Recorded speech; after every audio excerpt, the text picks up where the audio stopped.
오늘 주시는 하나님의 말씀은 잠언 23장 15절에서부터 35절까지 말씀입니다. 제가 17절과 18절 읽도록 하겠습니다.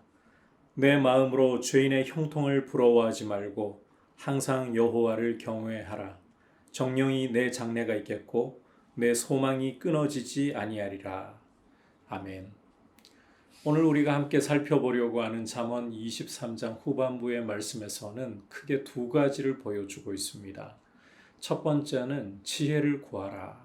두 번째는 수를 경계하라. 자, 먼저 지혜를 얻으라 라는 부분부터 살펴보도록 하겠습니다. 15절에서부터 19절까지를 보시면 내 마음이 지혜롭고 내 입술이 정직을 말하고 마음으로 죄인의 형통을 부러워하지 말고 항상 여호와를 경외하라. 듣고 지혜를 얻어서 마음을 바른 길로 인도하라. 이렇게 권면하고 도전하고 있습니다. 이렇게 마음이 지혜롭고 입술이 정직을 말하고 마음으로 죄인의 형통을 부러워하지 않고 여호와를 경외할 때에 듣고 지혜를 얻어 바르게 걸어갈 때에 18절에서는 정령이 내 장래가 있겠고 내 소망이 끊어지지 아니할 것이다. 아름다운 미래를 맞이하게 된다. 이렇게 말씀을 하고 있습니다. 아울러 지혜라는 것은 22절에서부터 26절까지에서 보듯이 부모를 크게 기쁘게 하는 길이 된다. 특히 24절을 보시면 의인의 아비는 크게 즐거울 것이요 지혜로운 자식을 낳은 자는 그로 말미암아 즐거울 것이니라. 죄는 집안을 무너뜨리고 부모를 욕되게 합니다. 그러나 의로운 길을 걸어가는 이것이 바로 지혜와 연결되어 있잖아요. 지혜로운 사람은 그 부모를 즐겁게 하는 큰 즐거움으로 부모를 잘 모시는 길을 걸어가는 것이다. 따라서 이 지혜라는 것이 자신의 미래도 큰 복을 가져다 주지만 부모에게도 그리고 성경에서 잠언에서 의인들은 후손에게까지 복을 끼친다. 이렇게 말씀을 하고 있잖아요. 이런 아름다운 영향력을 끼치고 생명을 주는 것이 바로 지혜의 길이다. 자, 오늘 말씀에서 또 한 가지 살펴보아야 할 내용이 술에 대한 경계.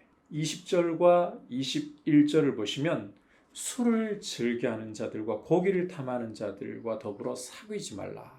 아예 사귀지 말라고까지 말씀을 하고 있죠. 왜 그러느냐? 술 취하고 음식을 탐하는 자는 가난하여질 것이요 잠자기를 즐겨하는 자는 헤어진 옷을 입을 것이기 때문이다. 자, 그런데 이 술이라는 것이 구체적으로 어떤 결과를 가져오는가? 29절부터 아주 상세하게 묘사를 하고 있습니다.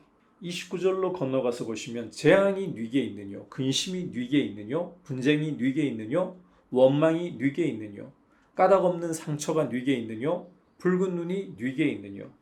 술에 잠긴 자에게 있고 혼합한 술을 구하러 다니는 자에게 있느니라.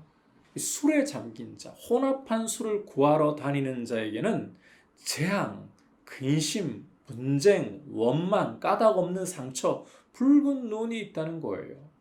이 술이라는 것은 31절을 보면 붉고 잔에서 번쩍이며 순하게 내려간다. 당장 보기에는 너무 아름다워 보이고 목구멍을 타고 넘어갈 때에는 너무 부드럽고 좋은 듯 보입니다.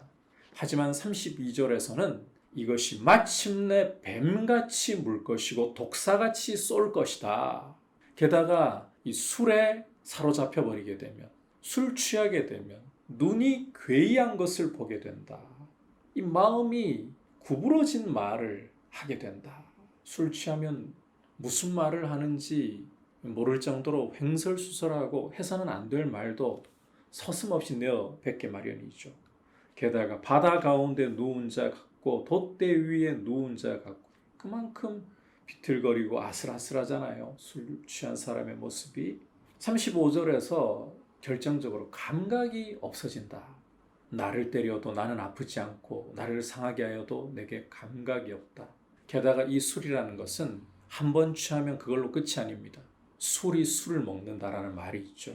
내가 언제나 깰까 다시 술을 찾겠다 하리라. 처음에는 사람이 이 술이 참 붉고 모양새가 좋고 포도주 빛깔이 참 붉고 아름다워 보이잖아요. 그런데 이것이 목구멍을 타고 내려갈 때는 부드럽고 너무너무 좋은 듯해 보이지만 마침내는 사람을 술이 삼켜버린다. 사람이 술을 마셨는데 나중에는 술이 사람을 삼켜버리는 이런 안타깝고 이런 어마어마한 결과를 몰고 온다. 따라서 술 취하지 말라. 술을 경계하라. 술이 인생에게 유익한 것이 하나도 없습니다. 술은 에베소서 5장 18절에서도 방탕함의 대명사로서 사도 바울이 말씀하고 있습니다. 오히려 그리스도인은 성령 충만해야 하는 것입니다.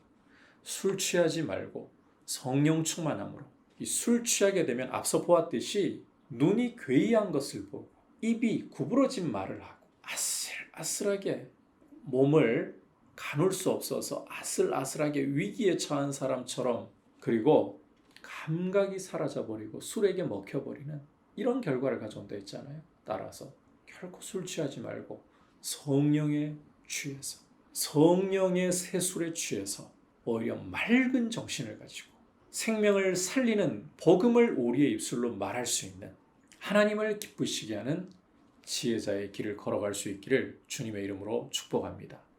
말씀을 생각하면서 이제 기도하도록 하겠습니다.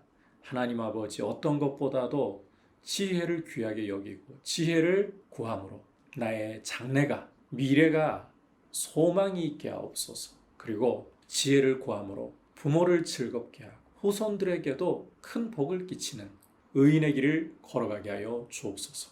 아울러 방탕함의 대명사인 술 취하지 말고 성령 충만하게 하옵소서. 기도하겠습니다. 하나님 아버지, 감사를 드립니다. 오늘 말씀을 통해서 어떤 것보다도 지혜가 참 귀중한 보배이고 지혜를 구할 줄 아는 하나님을 기쁘시게 하는 모습이 되게 하시고 또 지혜를 얻음으로 부모를 기쁘게 하고 후손들에게도 복을 끼치는 삶을 살아가게 하여 주옵소서. 아울러 술 취하지 말고 성령 충만하여 하나님을 기쁘시게 하는 복된 삶을 살아가게 하여 주옵소서. 예수님의 이름으로 기도드립니다. 아멘.